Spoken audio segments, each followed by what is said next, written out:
Vem comigo. Tema de hoje. Ó Deus, me livre de ser arrogante. E nós vamos orar isso juntos, porque esse tema é uma oração. Então eu peço que você fale comigo. Vamos juntos? Ó Deus, me livre de ser arrogante. E eu quero estudar com vocês um livro da Bíblia inteiro. Como não vai dar para fazer a leitura dos seus 4 capítulos, eu vou contando a história do texto aqui do profeta Jonas. Mas eu começo com a leitura da introdução do texto. Acompanhem comigo aqui nas telas. Jonas capítulo 1, do versículo 1 em diante, diz assim: A palavra do Senhor veio a Jonas, filho de Amitai, com esta ordem: Vá depressa à grande cidade de Nínive e pregue contra ela, porque a sua maldade subiu até a minha presença. Mas Jonas fugiu da presença do Senhor, dirigindo-se para Tarsis. Desceu à cidade de Jope, onde encontrou um navio que se destinava àquele porto. Depois de pagar a passagem, embarcou para Tarsis para fugir do Senhor. Interessante, você vem lendo a Bíblia Sagrada, pega Gênesis, por exemplo, né? E Deus disse, haja luz, houve luz. Deus disse, haja separação entre águas e terra, e houve a separação. E aí você vê aqui o livro de Jonas. E Deus disse, vá para Nínive, e Jonas não foi. E o cara era profeta. Para tentar te explicar um pouquinho o contexto, porque aí a gente começa a entender melhor. Esse texto foi escrito, vamos dizer assim, foi escrito no futuro. Vou tentar explicar. Enquanto a história de Jonas se passa aqui, o texto foi escrito muitos anos depois, contando a história desse profeta. É uma novela, uma história contada em cima, usando aquele profeta como modelo. Um modelo a não ser seguido por este povo que estava vivenciando uma outra situação aqui, a qual eu falo para vocês já sobre ela. Primeiro nós vamos voltar lá na história. O que acontecia nesse tempo do Jonas? Nós estávamos assim. Israel havia sido dividido em 2 nações. Reino do Sul chamava-se Judá, de onde vêm os judeus. E Reino do Norte, Israel, continuou ficando com este nome. A capital do Sul era Jerusalém, capital do Norte, Samaria.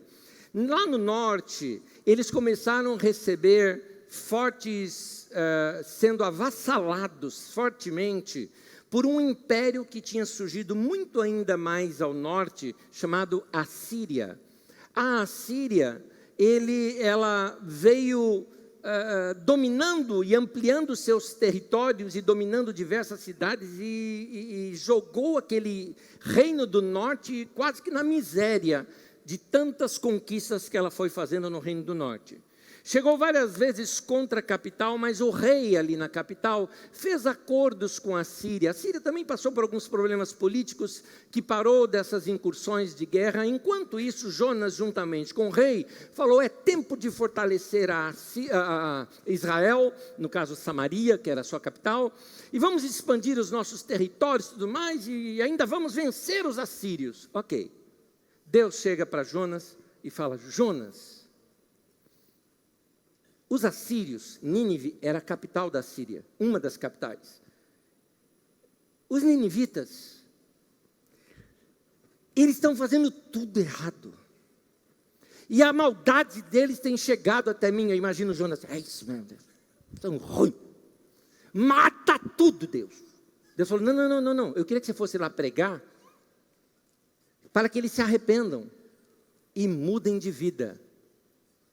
Aí o Jonas, não, peraí, eu quero que eles morram. Não, mas eu não vou matá-los, eu quero que eles sejam salvos. Deus chega para Jonas e fala, vai para Nínive. Ele foi para o outro lado, falou, não vou. Quando ele desceu lá para o litoral, pegou um navio, no meio do mar, lá vem uma tempestade. Todos os tripulantes ali começaram a perceber, essa tempestade é completamente anormal, os deuses querem nos destruir, alguém fez algo contra os deuses, ofendeu algum dos deuses e eles vêm nos matar. Jonas estava nem aí, foi dormir. E o povo todo, cada um orando pelo seu Deus, querendo solução do problema. Quando não achavam a solução do problema, vamos tirar sorte, e sobre quem cair, esse é o nosso culpado. E caiu sobre Jonas. Mandaram lá pegar o Jonas e falaram: o que você aprontou com o teu Deus, que ele vai matar todos nós? E o Jonas mostra mesmo que ele era um desobediente. O povo ali do navio não queria jogá-lo, sacrificá-lo. Eles eram bonzinhos. Foram bondosos, não vamos fazer isso. Mas Jonas falou: tem que me mandar, senão vai morrer todo mundo. E então jogaram Jonas no mar. Quando joga no mar, conta-nos a história que veio um grande peixe. A gente costuma falar baleia, né? Mas não é. É um grande peixe, isso faz parte da história. Um grande peixe veio, engoliu Jonas. E para você ter uma ideia, olha só como que era Jonas. Jonas era tão insuportável que ele está num navio, jogam ele para fora do navio. Um peixe come e vomita. Eu acho que o texto é de propósito que o texto cita dessa maneira. Só para você não criar uma imagem errada, né? Tem gente que pensa: foi uma baleia que engoliu Jonas. Jonas saiu por aquele buraquinho de cima da baleia. Não foi. Não foi nem baleia, nem foi por ali que ele saiu. E outra também, muitos pensam assim: então o peixe vomitou Jonas, Jonas então foi parar em Nínive. Não, gente, Nínive não tem nem praia. Se o peixe vomitasse Jonas para cair lá em Nínive, não chegava vivo. Então, o Jonas ainda teve que ir para Nínive, talvez uma viagem que em caravana duraria quase um mês de viagem para se chegar até o lugar. Ele vai para Nínive e a Bíblia cita o seguinte: Nínive era uma cidade muito grande, tão grande que precisaria de 3 dias para você atravessá-la. E aí diz a palavra ali que Jonas foi, finalmente, né, na base da forçado, e pregou para Nínive. Em um dia, ele pregou para a cidade inteira. Quer dizer, que pregação foi essa? Se você levava 3 para atravessar a cidade, ele foi gritando e correndo no meio da rua e falando para todo mundo se arrepender, tudo mais. Quer dizer, ele esperava que ninguém se arrependesse. E conta-nos a história que o povo ouviu e se arrependeu. E perceberam que o caminho estava errado. E se arrependeram e se converteram nesse sentido, e Deus não destruiu a cidade, e ainda abençoou a cidade. E o Jonas fica bravo com isso. Ficou tão bravo que ele chega ao ponto de dizer para Deus assim: então me mata. Me mata, porque é o seguinte, eu sabia, o Jonas ainda fala, eu sabia, por isso que eu não queria ir. Eu sabia que o Senhor é um Deus que é todo misericordioso, que é todo bondoso, tal. Ele não gosta disso, Jonas, entendeu? E eu não queria isso. Então me mata, porque eu não quero um Deus assim. Isso é mais ou menos isso que o Jonas estava fazendo. E a história não termina. Ela para ali. Ela para num momento onde Jonas estava debaixo de uma, vamos colocar assim, mais próxima aqui para nós. Eu estou esquecendo o nome daquilo. Qual é o nome daquele que a gente colocava no estilingue e atirava nos outros? Mamona, isso. Lembra uma mamoneira, né? E ele estava ali dormindo, sossegado, tal, a mamoneira morreu. Ele fica bravo com Deus, que a mamoneira morreu. E Deus fala o seguinte: você teve dó da mamoneira, mas não teve dó de gente? Quais são os seus valores, Jonas? Por que você preferia que esse povo morresse? Essa é uma história sobre algo chamado xenofobia. Xenofobia é uma aversão que você começa a criar para tudo que é estrangeiro. Xenofobia é o extremo do nacionalismo. Quando você quer matar as outras nações desde que a tua fique boa. Xenofobia é isso. E 2 coisas que eu queria lhes falar antes de prosseguir aqui na mensagem. Primeiro, esse texto foi escrito num outro contexto. Ele está contando a história do xenófobo Jonas para um povo que estava precisando ouvir aquilo. E essa pregação de hoje também está num outro contexto, onde eu estou procurando orientar os nossos queridos irmãos, pelo menos os que frequentam a nossa comunidade e são brasileiros, a pararem de fazer discriminação de pessoas e pararem de brigar com pessoas em cima de um nacionalismo idiota que nós estamos fazendo na nossa nação, matando os próprios brasileiros, porque nessa semana eu tive vergonha de ser paulistano, ao ver que paulistanos e gente do sul, sudeste, aqui, todo esse pessoal, a discriminação que foi feita diante dos nossos irmãos brasileiros nordestinos. Vergonha, vergonha. Essa xenofobia, essa purificação, esse orgulho de achar-se superior aos outros, não bate com o Evangelho de Jesus e nem com todo o contexto da palavra de Deus. Vamos voltar, vamos ver quando é que foi escrito esse texto. Esse texto já foi escrito muito tempo depois. Aquele reino do norte acabou sendo destruído mesmo pela tal Assíria. O reino do sul durou mais um tempo. Alguns anos depois, foram pegos pela Babilônia. E a Babilônia levou esse povo cativo, e eles ficaram muito tempo longe da sua pátria, e perderam toda a chance de ter um nacionalismo. Não tinham mais pátria, não tinham mais terra, não tinham mais cidade, não tinham mais o templo, não tinham mais nada disso. A Babilônia é vencida pela Pérsia, e a Pérsia então libera para que todos voltem e reconstruam Jerusalém. Quando eles começam a reconstruir Jerusalém, se tornaram assim exclusivistas. No sentido, agora nós vamos ter pátria, agora nós vamos ter o nosso templo levantado. E através de Esdras e Neemias, começaram ali a reconstruir o templo e depois reconstruírem os muros da cidade e fortalecerem aquele lugar para que Israel voltasse a ser uma grande nação e forte. Muito bem, esses judeus que voltaram da Babilônia, quando estavam para reconstruir o templo, alguns israelitas que eram de outras tribos no passado e que não tinham sido deportados e que moravam ali naquela região, chegaram e falavam: vocês vão construir o templo do Senhor, nós servimos o Senhor todos esses anos, quando vocês não estavam aqui, vão reconstruir o templo, nós vamos ajudar, queremos reconstruir junto com vocês. Vocês falam: não, só nós é que vamos reconstruir, porque nós somos raça pura, vocês não, vocês ficaram aqui, se misturaram, tudo mais, vocês não, só nós é que somos os puros, é que vamos reconstruir esse templo do Senhor. Segunda coisa que eles fizeram, ainda veio um decreto entre eles da seguinte forma: todos vocês mesmo que voltaram com a gente, casou com mulher que não é judia, manda embora. Manda embora. Nós não admitimos estrangeiros entre nós. Mandar a mulher embora, olha o que significava.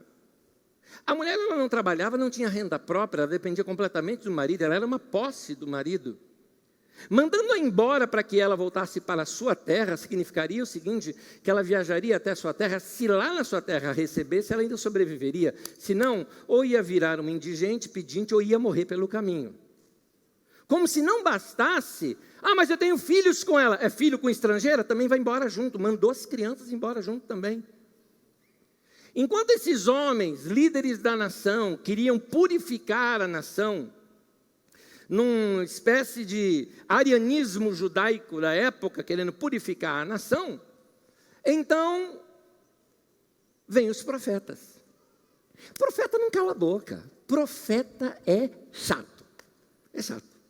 Tem uma história na Bíblia muito interessante, de um dos reis de Israel e o rei de Judá, eu acho que era o Josafá, em que os reis têm uma guerra, juntam-se os dois para se defenderem na guerra, e eles falaram: não tem algum profeta para a gente consultar, para saber a direção do Senhor? E aí então falaram o seguinte: tem o profeta tal. O rei falou: esse aí não, ele só fala coisa ruim para mim. Então, os reis tinham problemas com os profetas. Por quê? Porque, gente, profeta não pode estar de rabo preso com política. Profeta não pode estar de rabo preso com o rei. Porque o que acontece? Todas as vezes que o rei, ou a liderança, ou a área política tomar alguma atitude extrema, lá vai o chato do profeta falar: não está certo isso, volta para cá, isso aqui está demais, isso aqui passou do ponto. E isso é sabedoria. Os profetas ensinavam esse equilíbrio, essa sabedoria, que iria fazer com que as pessoas não cometessem erros graves que muitas vezes fazemos no ímpeto ou no desequilíbrio do nosso fanatismo. Você já ouviu falar que política, futebol e religião não se discute? Só ouviu, né? Porque o que a gente mais vê hoje em dia é o povo discutindo sobre isso.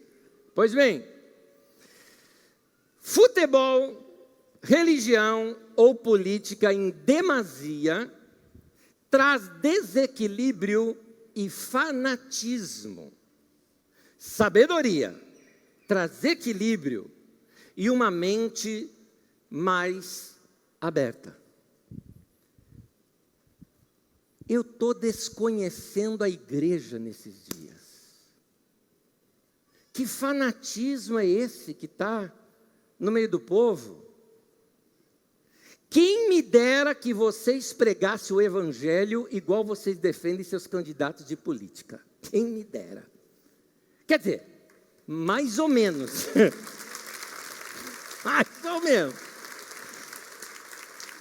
Porque se for defender mandando os outros para o inferno igual vocês mandam, eu prefiro que vocês não preguem. Porque esse não é o evangelho. Esse não é o evangelho. Vocês estão se separando de amigos por causa de política? É isso mesmo que vocês estão fazendo? Gente, eu não estou pregando para ninguém lá fora, estou pregando para os membros aqui dessa comunidade de carisma, da qual Deus me colocou para ser o seu pastor. E como eu já te disse, profeta é chato. Ele vai pegar do outro lado, ele vai pegar no calo, apertar e falar, está vendo? Não era para fazer assim, ó. Que evangelho é esse que nós estamos vivendo, que estamos separando famílias? As rixas que acontecem na nossa nação, vamos fazer assim, tem tanta rixa, não é? Principalmente de futebol. Eu me lembro, aqui em São Paulo, como nós temos 4 times grandes, né? Temos 4 times grandes aqui em São Paulo, né? Nós temos aqui o Corinthians, o São Bento, Quinze de Jaú e Português Santista, né? Então, nós não temos tanta rixa, temos, mas não é tanto. Os irmãos lá de Porto Alegre, eu queria que vocês soubessem, eu fiquei espantado quando eu fui para Porto Alegre e vi a rixa que tem entre o Grenal. Meu Deus, como é que é aquilo? A rixa que existe entre atleticanos e cruzeirenses, a rixa que existe hoje no Rio é mais entre Vasco e Flamengo, e essas rixas todas, né, causando divisões. Hoje nós estamos vivendo rixas por causa de posturas políticas. Isso separando igreja, separando família, separando amigos, gente se ofendendo. Onde é que está o evangelho nisso? Quantas vezes eu vou precisar insistir o seguinte: Jesus não é cabo eleitoral de ninguém, por favor, não use o evangelho para defender nenhum candidato. Nenhum. Nenhum desses que está aí é um autorizado de Deus, é um enviado de Deus. Nenhum. Ah, Nécio, qual que é a tua posição? Minha posição é que nenhum presta. Ponto. Quer saber a minha? Essa é a minha posição. É tudo gente igual eu, que também não presto, desgraçado, sem a graça de Deus na minha vida. Mas com a graça de Deus, aí a gente ganha um pouco de graça. Por isso a gente se arrepende e procura viver o evangelho, amando pessoas, servindo pessoas, dando o nosso melhor para eles. É assim que a gente tem que viver o evangelho. Mas não coloque o evangelho nessas coisas. Esse nacionalismo que a gente está vivendo pode estar jogando gente fora. Tem cristãos falando contra o estrangeiro. Você não lê a Bíblia? 3 áreas que a Bíblia fala que nós temos que defender: órfão, viúva e estrangeiro. Estrangeiro é refugiado. A Bíblia condena se você pega um refugiado e paga para ele um salário mais baixo do que os seus conterrâneos. E isso é feito aqui nos semáforos das nossas cidades de Osasco, com nossos queridos haitianos que estão aqui, ganhando uma miséria para poder sobreviver. E gente abusando dessa mão de obra barata. E dizendo, volta lá para a tua terra. Estamos agora recebendo os venezuelanos. Falando, volta para a tua terra. E você é o quê? Alguém aqui é nato descendente de índio nasceu na tribo e fala tupi-guarani até hoje? Então é tudo estrangeiro aqui também, meu querido. Todos nós. Como é que a gente pode falar mal do outro quando a gente também é? Aliás, um outro texto escrito nessa mesma época foi o texto de Ruth, aonde uma moabita se torna um referencial de vida. E termina o livro dizendo que ela foi bisavó de Davi. E o pessoal mandando, todo mundo que era casado com moabita, mandando elas embora. O que o profeta está querendo dizer com aquele texto? Dizendo o seguinte, muito bem, mandar embora a bisavó do rei Davi. É isso que o texto está dizendo. Agora no texto de Jonas está ensinando isso para a gente, que Deus é misericordioso para com todos e que Deus ama a todos. E que esse deve ser o nosso comportamento, essa deve ser a nossa vida. Nós não somos maiores do que ninguém, nós não somos melhores do que ninguém. É por isso que o título da mensagem, vamos lá de novo, ó Deus, me livre de ser arrogante. Primeira coisa que eu queria falar com vocês, primeiro, e aqui eu quero depois que você repita comigo também, é, ó Deus, me livre de considerar-me grande aos próprios olhos. Vamos falar juntos? Ó Deus, me livre de considerar-me grande aos próprios olhos. O que a Bíblia nos ensina, Romanos 12, versículo 16, é o seguinte: tenham uma mesma atitude uns para com os outros. Não sejam orgulhosos, mas estejam dispostos a associar-se, a comer junto, a estar junto, a servir, a ter parceria, a pessoas de posição inferior, e aqui está falando de vida financeira mesmo, de classe social diferente da sua. Não sejam sábios aos seus próprios olhos.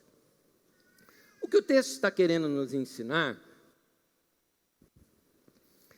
é que a nossa atitude deve ser a mesma para com qualquer pessoa. Eu não posso mudar o tratamento com alguém só porque o cara está de acordo comigo. Como eu disse aqui no domingo passado, eu disse que hoje em dia, parece que a gente está todo mundo querendo ficar na porta do céu. A hora que começar a chegar a turma, você começa com o questionário. Qual era a sua opção sexual? Você votou em quem? Depende, aí entra ou não entra. Essa atitude arrogante precisa ser tirada da gente. Nós temos que tratar bem todas as pessoas, não importam se são iguais ou diferentes da gente, se pensam diferentes da gente. Devemos tratar da mesma maneira, com o mesmo amor. Não podemos tratar a pessoa diferente por classe social. Nós já vimos situações, por exemplo, eu me lembro, eu e minha esposa, uma vez estivemos num determinado shopping, eu não vou falar aqui que é um shopping da nossa região aqui de Alphaville, não vou falar isso, mas onde as pessoas, alguns vendedores acabam tratando as pessoas de acordo com a classe social. Em algumas lojas, a pergunta sutil da pessoa era assim, você mora onde? Em outras palavras, qual residencial você mora, né? Então, a gente tem que responder assim com um sotaque estrangeiro, né? Eu moro em Vila Yolanda.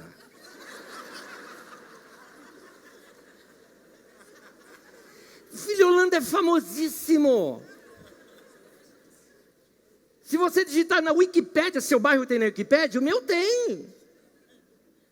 Porque lá nasceu um dos grandes líderes da nossa nação, chamado Marcola. Está lá, nascido em Vila Yolanda, líder do PCC. Tem PMDB, PT, PC, PSDB, tem PCC também. É um partido. Aliás, tem 2 líderes do PCC lá, né? O Marcola, que não é Curitiba, mas está em outro lugar preso. E tem o pastor da comunidade Carisma, o PCC também, olha lá. Viu? E aí, quando você fala isso, muda a maneira de você ser recebido. Magda foi maltratada, maltratada assim, desprezada, né? Sabe quando a pessoa pergunta, você é de qual residencial, né? E quando ela fala, não, eu sou de Osasco, a pessoa, tá bom, parou de atender, vai atender outro. Tem grana para comprar que não seja de Osasco. Então, Essas atitudes que são muito comuns aqui na nossa região paulistana, não tem nada a ver com o Evangelho isso. O Evangelho não é assim. Então, olha o que é que a Bíblia diz através do apóstolo Tiago e através do apóstolo Pedro. Diz assim: Deus resiste os soberbos. Deus resiste. E a palavra resistir aí está dizendo: eu vou ser sua oposição se você for soberbo. A palavra aqui usada, quando fala de oposição, de resistir, de resistência, vai nos lembrar uma outra palavra que Deus fala para um profeta que se vendeu. Aquele profeta que se vendeu por dinheiro, seu nome era Balaão. Deus diz assim: eu vou sair como seu adversário. E a palavra ali usada como adversário é a mesma palavra que nós traduzimos para Satanás. Sabe que, em outras palavras, o que Deus estava dizendo para aquele profeta? Deus estava dizendo: você é tão arrogante, você deixou se vender, que eu vou ser o diabo na tua vida. Aí a coisa pega. Aí a coisa pega. Então, Deus resiste os soberbos. Deus se coloca em oposição quando você é soberbo, cheio de si. Então aqui, queridos, a parte de qualquer posição política que temos nesse nosso tempo, eu quero dizer que a manifestação de alguns brasileiros, eu confesso, quando se trata dos brasileiros, eu não tenho tanta esperança, porque a nossa cultura brasileira é essa cultura que ainda precisa ser muito educada. Mas quando se trata da igreja de Jesus, Jesus disse assim: vocês são o sal da terra. São vocês que têm que dar o sabor do reino de Deus na terra. E ele diz ali no texto: se o sal perder o seu sabor, não presta para mais nada, senão para ser jogado na terra e pisado para os homens, vira pó. O sal sem sabor e terra é a mesma coisa, joga na terra porque não vale para nada. Se a sua vida cristã não está dando sabor, e que sabor é esse, né? Jesus falou: bem-aventurados os pacificadores. Jesus falou bem-aventurados os humildes. Jesus falou bem-aventurados os mansos. Como é que você pode incitar violência ou concordar com violência? Como é que você pode ser violento nas suas palavras com alguém? Como é que você pode tratar mal alguém simplesmente porque pensa diferente de você? Cadê o sabor desse sal? O que aconteceu com a igreja? Aliás, a igreja, nesse nosso tempo, virou também uma igreja arrogante. Aqui eu estou tirando agora desse contexto atual nosso de política. Estou tirando. Vamos tirar. Vamos voltar para o contexto anterior a tudo isso. A igreja está arrogante. Nós estamos com uma mensagem que não se refere ao Evangelho, que está nos dando orgulho de ser cristão. Cristão, antigamente, que eu entendia, era servo de todos, mas hoje parece que porque a gente é crente, a gente tem que ter uma posição maior do que os outros. Já viu isso que acontece? Não mexe comigo não, hein? Eu sou filho de Deus. Sou filho do rei, não mexe comigo. O que está falando? Sou corpo fechado, banho de arruda. É a mesma coisa. Isso é sincretismo religioso. Isso não é evangelho não, meu querido. Não é assim. Os seguidores de Jesus são mansos, são humildes. Eles se comportam de um jeito diferente. Por isso a luz deles brilha diante dos homens. Porque é raro. É raro. O Evangelho foi para ser pregado para os pobres. Por isso, a nossa atitude deve ser sempre a atitude de um pobre. Mesmo que eu tenha dinheiro, eu tenho que ser simples. É o que a Bíblia diz isso aos ricos desse mundo, que não sejam orgulhosos. Não é errado ser rico, o errado é ser orgulhoso. Tem que ser simples, tem que ser humilde, tem que ser servo de todos. Eu gosto de gente que não tem pedigree, sabia? Eu gosto. É legal ver. Eu gosto de gente que é simples, que ele é, como a Bíblia diz no livro de Mateus, que é pobre de espírito, é de coração. Ele é humilde. ele serve os outros, ele não fica requerendo para si títulos e cargos. Aliás, tem esse negócio de unção, isso e aquilo no meio da igreja. Gente, estou sendo honesto com você, estou sendo muito transparente. Eu tenho nojo dessas coisas. O que é isso? Querendo tornar algumas ovelhas especiais, mais especiais do que os outros. Eu não tenho nada de mais especial do que você, só tenho um dom aqui de falar, de ser tagarela, de ensinar. Só porque se fosse você, era você que estava aqui, eu estava sentado, e somos irmãos do mesmo jeito. Não tem diferença entre nós somos irmãos e somos iguais. Mas o comportamento de alguns cristãos parece que quer ser superior ao outro, que tem mais poder do que o outro. Eu vou te contar uma história de mais de 4 anos atrás, mas que me marcou. Eu tinha entrado numa padaria. Aí um irmão me reconheceu na padaria, estava ali no balcão. Anésio, tudo bem? Tal, me cumprimentou. Tinha um irmão do lado dele, o irmão ficou olhando assim para mim.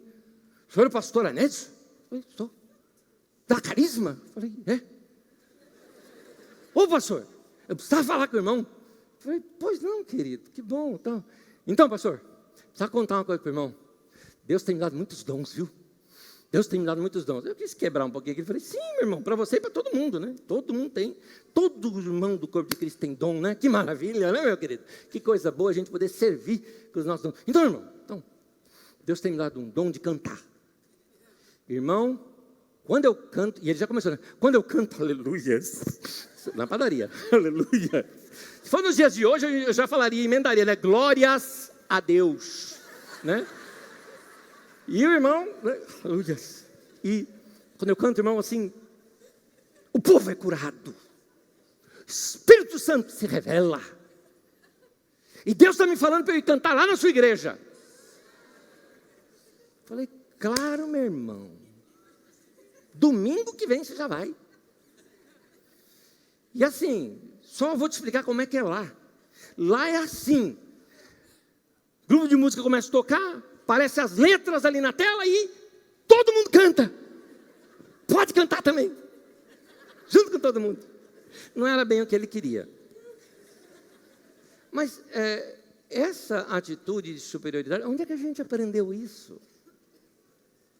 Gente, como eu disse aqui no domingo passado, vamos baixar a bola? Não estamos com essa bola toda, não. Nós não estamos com essa bola toda, não. Nós estamos aqui para servir uns aos outros. Paulo, que era apóstolo, falou, eu sou escória do mundo. E a gente se achando alguma coisa. Jesus, que é o nosso mestre, falou, eu vim para servir, não vim para ser servido. E a gente querendo que o mundo nos sirva. Vamos mudar de atitude.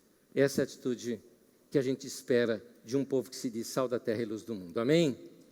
Vamos rever? Primeiro, o título de hoje, ó Deus, me livre de ser arrogante. Primeiro, ó Deus, me livre de considerar-me grande aos próprios olhos. E segundo, ó Deus, esse que tem que ter coragem para falar, tire a maldade do meu coração. Vamos falar junto aqueles que acham que assim como eu, que de vez em quando tem uns bichos feios lá dentro, então você ora junto comigo isso agora. Ó Deus, tire a maldade do meu coração. Quando eu estou falando do bicho ruim lá dentro, da maldade, eu estou dizendo, quando a gente toma essa atitude arrogante, que é o oposto de ser simples. Eu estou falando de simplicidade, não de simplismo, não é isso que eu estou falando. E eu também não estou falando de ser símplice. Símplice é tolo. Eu estou falando de simples. Simples vem de simplicidade, que é o mesmo que a Bíblia se refere a puro de coração. Pureza. Gente pura. Gente que pediu isso para Deus, tira a maldade, Deus tirou. Agora o indivíduo é bonzinho. Uma boa pergunta.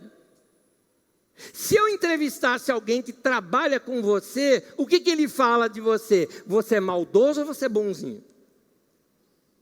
Que atitude de coração nós temos? Simplicidade aqui está ligada à pureza. E eu quero ler um texto bíblico, segunda carta de Paulo aos Coríntios, diz assim no capítulo 11, versículo 3. O que eu receio e eu quero evitar, é que assim como a serpente enganou Eva com astúcia, a mente de vocês seja corrompida e se desvie da sua sincera e pura devoção a Cristo. E aí eu coloquei uma outra frase de uma outra tradução do mesmo texto que diz assim: e se apartem da simplicidade que há em Cristo. Deus, tira a maldade do meu coração. Tira a maldade do meu coração, porque eu ando julgando pessoas, porque eu estou me achando superior a elas. Tira a maldade do meu coração, porque na minha maldade eu faço igual Jonas, quero mais que morra mesmo. Tira a maldade do meu coração, porque eu não admito que tal pessoa seja melhor do que eu. Tira a maldade. Uma pessoa essa semana veio num discurso aí comigo, não, porque tem mesmo, é bandido bom, é bandido morto. Eu falei, querido, eu sou cristão, eu não consigo pensar assim. Aliás, eu acho que o cara, até no último momento, lá na cruz, teve uma chance, e no centro do cristianismo, me mostra Jesus salvando um ladrão. Ah, você fala isso, que você nunca passou por isso. Você falou, você está falando com um cara que foi sequestrado. E que me tornei amigo dos caras. E que depois eu estava tanto rindo dentro do carro com os caras, que você passar de casa, você achava que eu estava reunido com meus amigos. E tem mais, hein? Quando terminou o meu sequestro, porque eu fiz o que eles queriam lá que eu fizesse, ainda ganhei presente. Você já ganhou presente de sequestrador?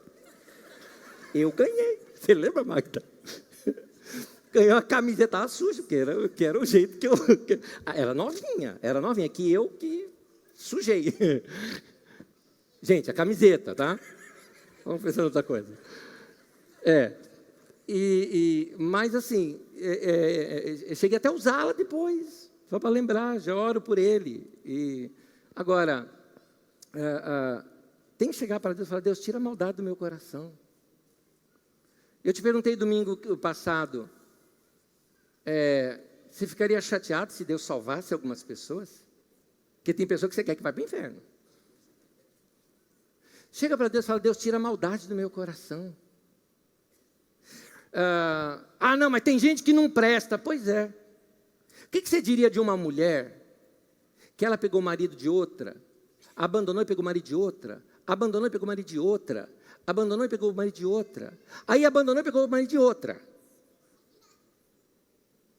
Aí, fez de novo isso. Aí ela está batendo papo com Jesus. E Jesus fala, vai chamar teu marido. Ela já estava no sexto, ela falou, eu não tenho marido. E Jesus elogia. Ele falou, você é verdadeira. Você é verdadeira. Você pode ser sirigaita, mas você é verdadeira. Porque o marido que você tem não é teu, você já teve 5. Essa mulher foi a primeira convertida dos samaritanos. E foi ela quem pregou o evangelho aos samaritanos primeiramente. E um grupo de samaritanos passou a seguir Jesus por causa da pregação dessa mulher. Gente, desculpa o termo aqui, gente ruim, mas o que eu quero te dizer, dentro da nossa visão, é gente ruim, né? Gente ruim pode mudar. Deus pode mudar gente ruim. Pensa num gente ruim aí. A mulher do teu ex pode mudar. Teu ex pode mudar. Vamos acrescentar, vamos piorar a situação? Vamos pensar num bicho ruim pior ainda. Olha no espelho. Ou você acha que você é bonzinho? Paulo apóstolo, aquele homem de Deus, olha o que ele fala de si. Põe para mim o texto, 1 Timóteo. Paulo apóstolo diz assim, esta afirmação é fiel e digna de toda aceitação. Cristo veio ao mundo para salvar os pecadores, dos quais eu sou o pior. E você acha que você é melhor do que ele? Querido, você mudou. O evangelho mudou Paulo. O evangelho me mudou também. Portanto, a gente tem que acreditar que pessoas ruins podem mudar. Era isso que estava sendo ensinado para Jonas. Jonas, gente ruim pode mudar. Por isso, perdoe. Por isso, ore por elas. Amém? Eu sei que falou um amém mais fraquinho assim, amém, amém, tudo bem. Revisão. Ó Deus, me livre de ser arrogante. Me livre de considerar-me grande aos próprios olhos. Ó Deus, tire a maldade do meu coração. Terceiro e último, ó Deus, me ensine a amar a todos. Fala comigo. Ó Deus, me ensine a amar a todos. Seja simpático com todos. Ame a todos. Nessa história toda aqui contada de Jonas, é interessante, aqueles que não serviam a Deus eram abertos e simpáticos. Os marinheiros se recusaram a tirar Jonas num primeiro momento. E o Jonas indo dormir, sabendo que o problema era dele, não estava nem aí se o barco afundasse. E um detalhe é que esse povo presta louvor a Deus depois. Os ninivitas, eles ouviram a pregação, levaram a pregação a sério, se arrependeram e mudaram. Só Jonas é que fica fechado, e esse que era o profeta. Que contraste é esse, não é? Pois bem, quem escreveu esse texto, escreveu exatamente para contrastar aquela religião daquela época. Era um contraste muito forte com esse exclusivismo religioso daquele tempo, onde eles se consideravam especiais, os eleitos de Deus, mas com uma atitude para com estrangeiros, muito semelhante àquela de Jonas. Por isso vem a palavra, essa palavra de sabedoria dada por profetas, para que esse povo se arrependesse e mudasse. E eu te pergunto, como é a sua atitude para com os que são diferentes de você? Como você age com alguém que pensa diferente de você? Você seria capaz de pregar o evangelho para essas pessoas? Lembrando a você que quando eu falo pregar o evangelho, eu não estou falando de fazer um monte de declaração para a pessoa. Eu estou falando de você amá-las e viver de tal maneira que elas se sintam tão amadas que ela comece a entender o amor de Deus através do seu amor por elas. Eu vou terminar lendo um último texto. Fique em pé comigo, por gentileza. É o último texto, última palavra, uma das últimas palavras de Jesus para os seus discípulos, quando a gente fala, prega o evangelho a toda criatura, né? Eu peguei aqui numa outra tradução para você entender melhor o texto. Marcos capítulo 16 diz assim: vão pelo mundo todo e preguem o evangelho a todas as pessoas. Pregar o evangelho para todas as pessoas é amar todas as pessoas. Não dá para pregar o evangelho sem amor. Como é que você vai falar do amor de Deus se eles não notarem o amor em você? Só dá para viver o evangelho amando. Mais uma frase para você. As pessoas percebem se você as ama, mesmo que você não lhes diga uma só palavra. Por isso, quando eu falo pregar o evangelho, eu estou falando que as pessoas vão notar no teu olhar, na sua maneira de tratar, que você as ama e você as recebe. E eu te pergunto, como você trata as pessoas que são de uma religião diferente da tua? Quero saber se você as ama no olhar. Como você trata uma pessoa que pensa politicamente diferente de você? Essa palavra é importante para nós do Brasil nesse tempo. As pessoas vão saber isso no seu olhar. Como é que você trata uma pessoa que tem uma opção sexual diferente da tua? Gays, lésbicas, como é que você trata essas pessoas? Você trata com diferença? Eles se sentem amados por você no seu olhar? Como é que você trata gente que você não suporta? Um corintiano, por exemplo. Como é que você trata? Tem que amar, tem que amar. Tem que amar todos. Nós temos que amar todas as pessoas. E essa é a forma da gente pregar o evangelho. Eu termino com a frase de Francisco de Assis, que diz assim: prega o evangelho o tempo todo. Se for preciso, use palavras. Mostrando que a pregação tem a ver com a maneira como a gente vive. Vamos dar as mãos e vamos orar?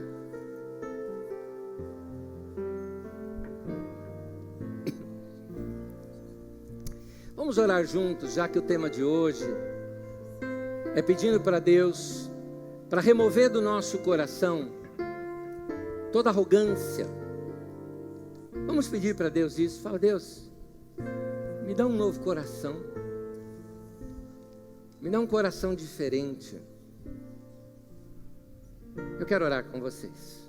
Vamos fazer duas coisas: orar e cantar uma oração. Oremos. Senhor, eu te peço que o Senhor perdoe o meu pecado e o pecado dos meus irmãos. As tantas vezes que fomos arrogantes, nos considerando seres superiores aos outros, seja intelectualmente, economicamente, seja como for, seja religiosamente, seja politicamente. Perdoa-nos, ó Deus, essa arrogância. Tira esse bicho ruim de dentro de nós. Ajuda-nos a ser puros, limpos de coração, porque queremos ver o Senhor. Purifica-nos, Senhor. Ó Deus, dá-nos um coração diferente. Dá-nos um coração como o coração de Jesus, que mesmo na cruz diz: Pai, perdoa-lhes, eles não sabem o que fazem. Que possamos com a mesma sinceridade de todo o coração dizer: Pai, perdoa-lhes, eles não sabem o que eles digitam. Perdoa-lhes, ó Deus. Que o nosso coração, a gente possa saber enxergar nossos próprios defeitos, os nossos pecados, e correr para a Tua graça, e sermos abraçados pelo Senhor, e uma vez perdoados pelo Senhor, perdoarmos a todos também. Mexe em nosso coração, ó Deus, em nome de Jesus. Recebe essa nossa oração sincera. Somos gratos de que o Senhor está ouvindo essa oração, perdoando os nossos pecados e nos tornando novos hoje aqui novamente. Em nome de Jesus. Amém.